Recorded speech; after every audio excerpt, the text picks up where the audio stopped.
नमस्कार दोस्तों। तो आज की वीडियो में हम देखेंगे स्थिर विद्युत विभव तथा धारिता के सभी महत्वपूर्ण सूत्र और उनके मात्रक विमा के बारे में, जो वेरी इंपॉर्टेंट है आने वाले एग्जाम के लिए।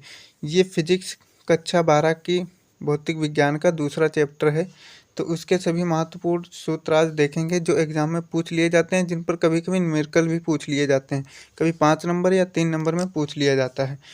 तो लास्ट में मैं ये भी बताऊंगा कि आप इसकी एज इट इज़ PDF कैसे डाउनलोड कर सकते हैं। तो चलिए वीडियो को शुरू करते हैं। सबसे पहला फॉर्मूला है विद्युत विभव। जो विद्युत विभव है उसका फॉर्मूला क्या है? यहाँ पर जो V है ये विद्युत विभव है, ठीक है। और ये जो W है ये किया गया कार्य है। और ये Q नॉट क्या है मैं बताता भी चलूँगा कि ये है क्या। ये जो Q नॉट है ये परीक्षण आवेश है और इसका मात्रक क्या हो जाएगा? जूल बटे कूलाम, और या फिर हम इसको बोल सकते हैं वोल्ट। और इसकी विमा हो जाएगी ml², जिसकी पावर में -1 होता है उसे हम बोलते हैं यूनिवर्स। तो यहाँ पर ml² A यूनिवर्स और t की पावर -3 हो जाएगा। और ध्यान रहे विमा को हमेशा बड़े वाले ब्रैकेट में बंद करके कैपिटल लेटर में लिखते हैं। तो यहाँ पर फिर से इसको एक बार समझते हैं ध्यान से। एक फॉर्मूला अच्छे से समझ लेंगे तो बाकी सभी फॉर्मूलों में दिक्कत नहीं आएगी। तो यहाँ पर लिखा है विद्युत विभव। विद्युत विभव को V से दिखाते हैं। जहाँ पर भी इस अध्याय में V लिखा हो वहाँ पर आप समझ जाना विद्युत विभव की बात हो रही है। और ये जो W है ये किया गया कार्य है और ये Q नॉट क्या है? ये परीक्षण आवेश है। तो विद्युत विभव किसके बराबर होता है? W/Q नॉट, यानी किए गए कार्य और तथा परीक्षण आवेश के अनुपात को क्या कहते हैं? विद्युत विभव कहते हैं। इसका मात्रक जूल बटे कूलाम ये एग्जाम में 1 नंबर में पूछ लिया जाता है। और इसका या तो ये सिंपल मात्रक है वोल्ट, इसकी विमा भी लिखी हुई है, आप ये याद कर सकते हैं, ये विमा भी पूछ लेता है कभी कभी। अब बात करते हैं विद्युत विभवांतर की। विद्युत विभवांतर, जब भी विभवांतर की बात, अंतर की बात आती है तो उसमें क्या होता है? डेल्टा जरूर लगा होता है। किसी में भी अंतर की बात आ गई तो उसमें क्या होगा? डेल्टा लगा हुआ होगा। तो यहाँ पर डेल्टा लगा हुआ है, तो यानी विभवांतर की बात करें तो क्या हो जाएगा? Delta VAB। विभवांतर यानी 2 विभव होंगे तो उसमें उसका अंतर निकालेंगे तो क्या हो जाएगा? डेल्टा VAB और इक्वल टू क्या हो जाएगा? Delta WA/Q not. Q not क्या है? परीक्षण आवेश, और ये W क्या है? किया गया कार्य है।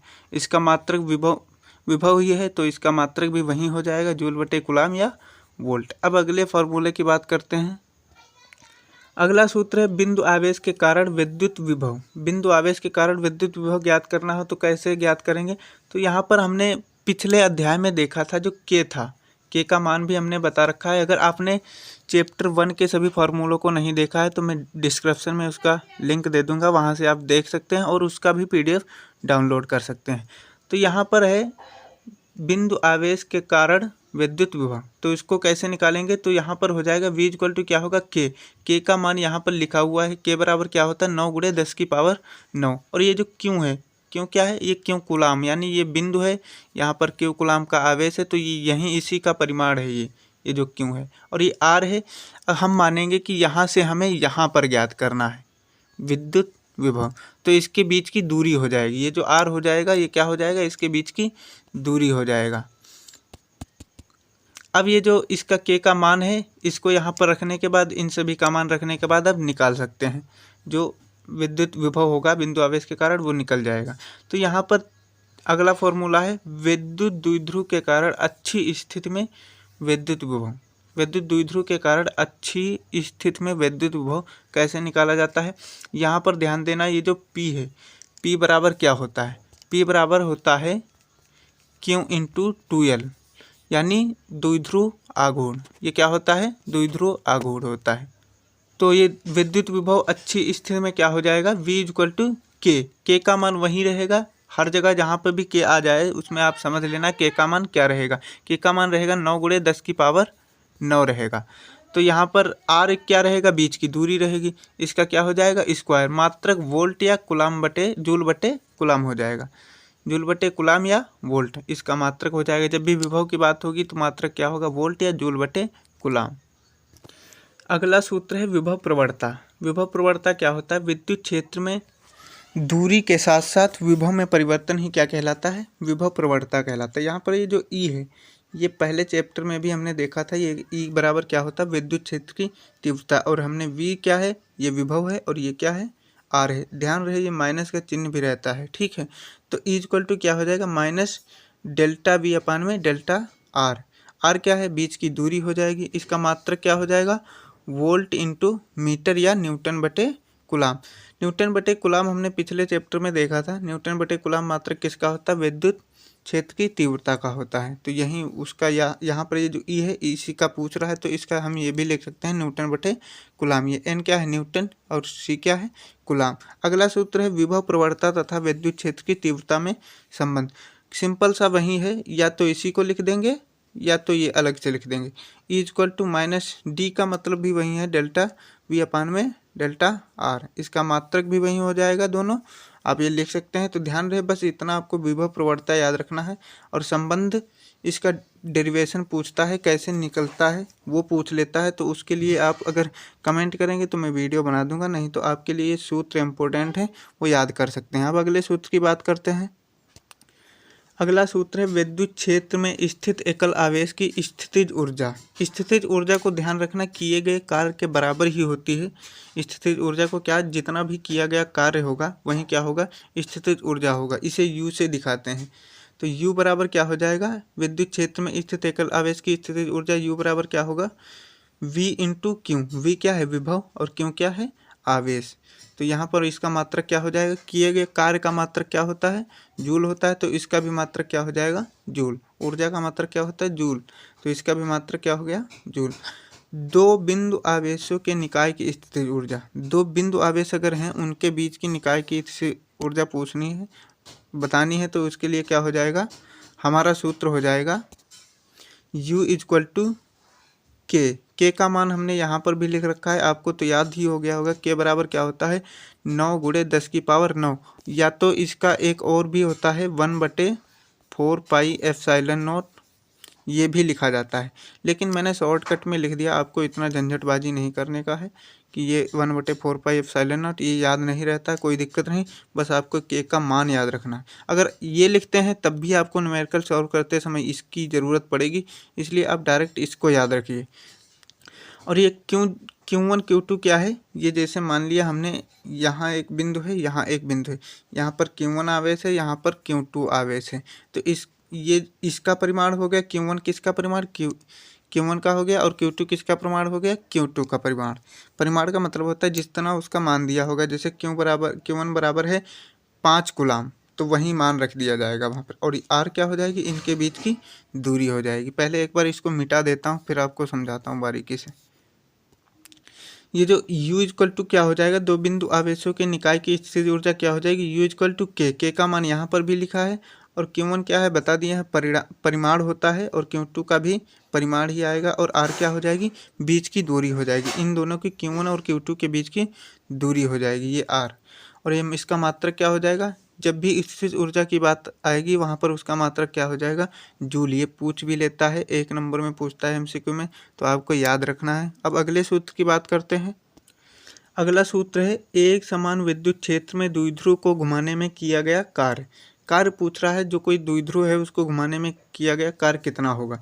तो W इक्वल टू क्या हो जाएगा, PE। P क्या है, विद्युत द्विध्रुव आघूर्ण है, और E क्या है, विद्युत क्षेत्र की तीव्रता है। और ये जो ब्रैकेट में है ये cos थीटा, पहला कोण मान के चलो इतने पे हमने कोई वस्तु रखी थी, इसको घुमाकर हम इतने पर कर दे रहे हैं। तो ये क्या है, पहले ये θ1 पे था, अब ये क्या हो गया, θ2 पे हो गया।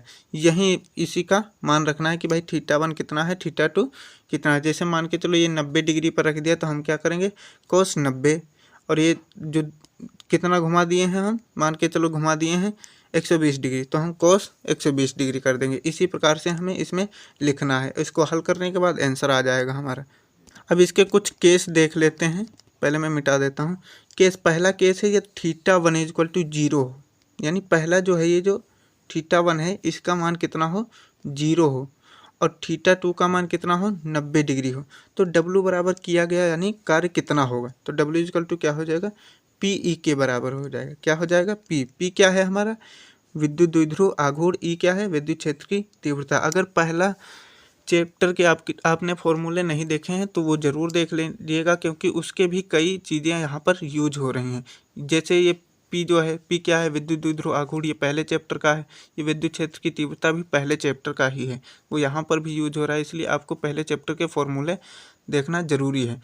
अब ये याद रखना, ये मेन फॉर्मूला है, जो केस नंबर 2 में है, ये मेन फॉर्मूला है, इस पर कई सवाल न्यूमेरिकल्स लगते हैं। तो यहाँ पर लिखा है यदि थीटा 1 = 0, यहाँ पर ध्यान रहे, आप नोट में याद रख लेना, जो एक समान विद्युत क्षेत्र में द्विध्रुव को घुमाने में किया गया कार्य होगा, उसमें जो थीटा 1 होगा वो हमेशा क्या रखा जाएगा, 0, क्योंकि हम कोई वस्तु रखेंगे 0 फिर घुमाएंगे तभी तो थीटा 2 पर ले जाएंगे, यानी हमें कोई दूसरा एंगल मिलेगा। पहले 0 पर रखी थी, फिर घुमाने के बाद दूसरा एंगल मिलेगा, तो पहला जो एंगल होगा वो क्या रहेगा, थीटा 1 क्या रहेगा, हमेशा 0 रहेगा। तो यहाँ पर किया गया कार्य क्या हो जाएगा, ये थीटा = 0 है और थीटा 2 = थीटा, मान नहीं दिया गया, मान लेते हैं थीटा पर घुमाया गया, तो क्या हो जाएगा, W = PE1 - cos थीटा। ये वेरी इंपॉर्टेंट है, मैं साइड में भी लिख दिया हूँ, इसकी PDF में बताऊँगा आपको कैसे मिलेगी, तो लास्ट तक जरूर बने रहिएगा। इसका मात्रक क्या हो जाएगा, जूल। जब भी किया गया कार्य या स्थितिज ऊर्जा की बात आएगी तो मात्रक उसका क्या रहेगा, जूल ही रहेगा। अगला केस है इसका, केस नंबर 3, यदि थीटा 1 = 0 और थीटा 2 = कितना हो जाएगा, 180 डिग्री हो जाएगा। तो इसमें क्या आएगा, जो W बराबर किया गया क्या कार्य क्या होगा, ये मैक्सिमम इतना हो सकता है, यानी 2PE। P हमने बता दिया क्या होता है, विद्युत द्विध्रुव आघूर्ण, E क्या होता है, विद्युत क्षेत्र की तीव्रता, मात्रक क्या हो जाएगा, जूल हो जाएगा। अब इसमें अगला सूत्र है विद्युत द्विध्रुव की स्थितिज ऊर्जा। स्थितिज ऊर्जा किसके बराबर हो जाएगी, जो किया गया कार्य होता है वही क्या होता है, स्थितिज ऊर्जा के रूप में संचित होता है। तो यहाँ पर W लिख दो या U लिख दो, ये बात बराबर है। W = क्या हो जाएगा, -PE cos थीटा। P विद्युत द्विध्रुव आघूर्ण है और E क्या है, विद्युत क्षेत्र की तीव्रता। cos थीटा क्या है, बना हुआ जो कोण होगा वही क्या हो जाएगा, cos थीटा। cos थीटा का मान, थीटा का मान भी दिया होता है, जब न्यूमेरिकल आप सॉल्व करेंगे तो। मात्रक क्या हो जाएगा, इसका मात्रक हो जाएगा जूल। और केस इसके भी 3 केस हैं, तीनों को देख लेते हैं। यदि केस नंबर पहला है, यदि थीटा 1 = 90 डिग्री हो और थीटा 2 = कितना हो, 0 डिग्री। याद रहे कि जो एक समान विद्युत क्षेत्र में द्विध्रुव को घुमाने में किया गया कार्य था, उसमें थीटा कितना रखा जाता था, 0 डिग्री, थीटा 1 = और यहाँ पर थीटा 1 = कितना रखा जा रहा है, 90 डिग्री, हमेशा कितना रहेगा, 90 डिग्री, बाकी आप कितना भी घुमा सकते हैं। तो इसमें अगर थीटा = 90 डिग्री और थीटा 2 = 0 डिग्री है, तो यहाँ पर U = क्या हो जाएगा, -PE। P क्या है, विद्युत द्विध्रुव आघूर्ण, E क्या है, विद्युत क्षेत्र की तीव्रता, मात्रक तो वही रहेगा, जूल। इसका केस नंबर अगला देखते हैं। केस है यदि थीटा 1 = 90 डिग्री, थीटा 1 = 90 डिग्री है और थीटा 2 = 180 डिग्री हो, तो क्या हो जाएगा, हमारी स्थितिज ऊर्जा U = PE। और केस नंबर 3 है, U = कितना हो जाएगा, 0, मात्रक तो वही रहेगा। अगले सूत्र की बात करते हैं। अगला सूत्र बहुत ही इंपॉर्टेंट है, क्योंकि इस पे कई ज़्यादा सवाल आगे बनेंगे, कई ज़्यादा सूत्र इसी से बनेंगे, तो ध्यान से समझना। चालक की धारिता, चालक की धारिता क्या होती है, चालक की धारिता को हम C से दिखाते हैं, ठीक है। और C = क्या होता है, क्यों क्या है, कोई आवेश है उसका परिमाण है, और V क्या है, विद्युत विभव। क्यों क्या है, परिमाण है, और V क्या है, विद्युत विभव। अब ये मात्रक क्या हो जाएगा इसका, कूलाम/वोल्ट। क्यों का मात्रक क्या होता है, कूलाम, और विभव का मात्रक क्या होता है, वोल्ट। यानी क्यों क्या है, क्यों है आवेश का मात्रक कूलाम होता है और विभव का मात्रक क्या होता है, वोल्ट, इसलिए क्या हो जाएगा, कूलाम/वोल्ट। या एक कॉमन मात्रक याद रख सकते हैं, फैरड। इसका विमा जो है वो क्या होता है, m⁻⁴ L⁻² और T⁴ और 1⁻²। इसको ध्यान रहे कि जो भी विमा होगी उसको हम किसमें, बड़े वाले ब्रैकेट में ही बंद करेंगे, ठीक है। अगला सूत्र है गोली चालक की धारिता। धारिता को हम C से दिखाते हैं, तो यहाँ पर भी किससे दिखाएंगे, C से। गोली चालक की धारिता ये पूछ लिया जाता है, इस पे सवाल भी बनते हैं, तो ध्यान रखना। इसके गोली चालक की धारिता कितनी हो जाएगी, 4πε0r, 4πε0r। अब ये 4πε0, यहाँ पर r नहीं होना चाहिए, तो गलती से टाइप हो गया है, यहाँ पर r नहीं होना चाहिए, मैं मिटा देता हूँ इसको। ओके, मैं मिटा दिया हूँ। तो यहाँ पर जो 4πε0 का मान होगा वो कितना होगा, 1/9 × 10⁻9। जो k का मान होता था उसका क्या हो जाएगा, व्युत्क्रम, यानी उल्टा हो जाएगा, उसको 1/में कर देंगे। जो k का मान है उसी को 1/में कर देंगे, हमें क्या मिल जाएगा, 4 पाई एप्सिलॉन नॉट का मान मिल जाएगा। आर क्या है, गोले की त्रिज्या है। आर क्या है, गोले की त्रिज्या है, और इसका मात्रक क्या हो जाएगा, या कूलम बटे वोल्ट लिख देना या तो फैरड। कॉमन जो है वो फैरड है, आप ये याद रख सकते हैं, कॉमन फैरड। गोली चालक की धारिता क्या हो जाएगी, C equal to 4 pi epsilon naught R. अगले सूत्र की बात करते हैं। अगला सूत्र है आवेशित चालक की स्थितिज ऊर्जा। ध्यान रहे इसका डेरिवेशन भी पूछता है और मोस्ट इम्पोर्टेंट है ये आने वाले एग्जाम के लिए। इसके तीन चार केस होते हैं, वो देख लेते हैं। पहले में इसका पहला सूत्र है, क्या है जाएगा, 1/2। ठीक है, 1/2 क्यू स्क्वायर अपान में सी।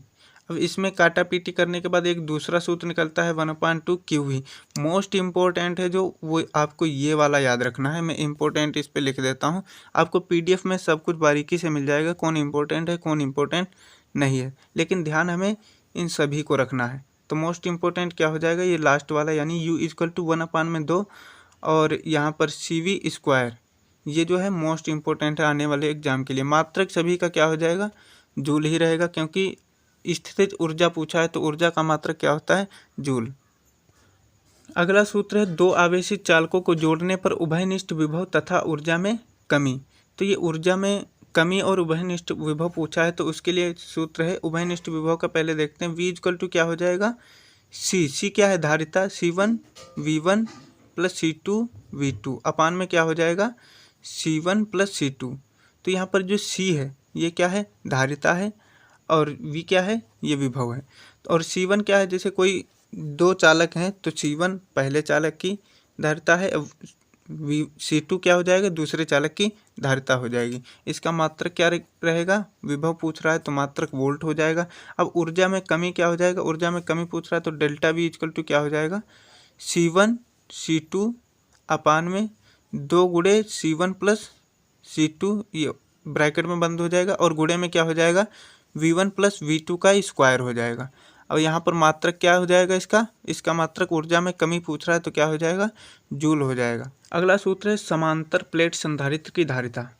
आपको मैं बता दूं, अगर आप नोट करना चाहते हैं तो यहीं से आप नोट कर सकते हैं। अगर आपका मन नहीं है नोट करने का तो मैं इसकी PDF प्रोवाइड करा दूंगा, वहां से आप डाउनलोड कर सकते हैं। मैं बताऊंगा लास्ट में आप PDF कहां से इसकी डाउनलोड कर सकते हैं। तो समांतर प्लेट संधारित्र की धारिता क्या हो जाएगी, C equal to epsilon naught A upon में D। ये वेरी इंपॉर्टेंट है, इस पर सवाल भी खूब पूछता है और इसका डेरिवेशन भी पूछ लेता है। इसका मात्रक क्या हो जाएगा, फैरड हो जाएगा।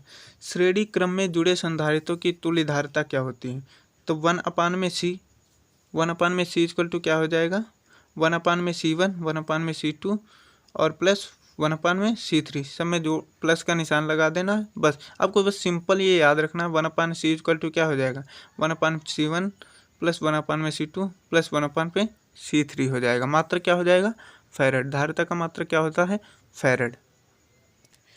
अगला सूत्र है समांतर क्रम में जुड़े संधारित्रों की तुल्य धारिता। समांतर क्रम में जो जुड़े होंगे उनकी धारिता क्या हो जाएगी, तुल्य धारिता, C equal to C1 plus C2 plus C3 हो जाएगा। इसका मात्रक क्या हो जाएगा, फैरड हो जाएगा। अगला सूत्र है आवेशित संधारित्र की स्थितिज ऊर्जा। जैसे हमने पिछले में देखा था आवेशित चालक की स्थितिज ऊर्जा, वैसे ही संधारित्र की स्थितिज ऊर्जा होगा, कोई उसमें चेंज नहीं होना।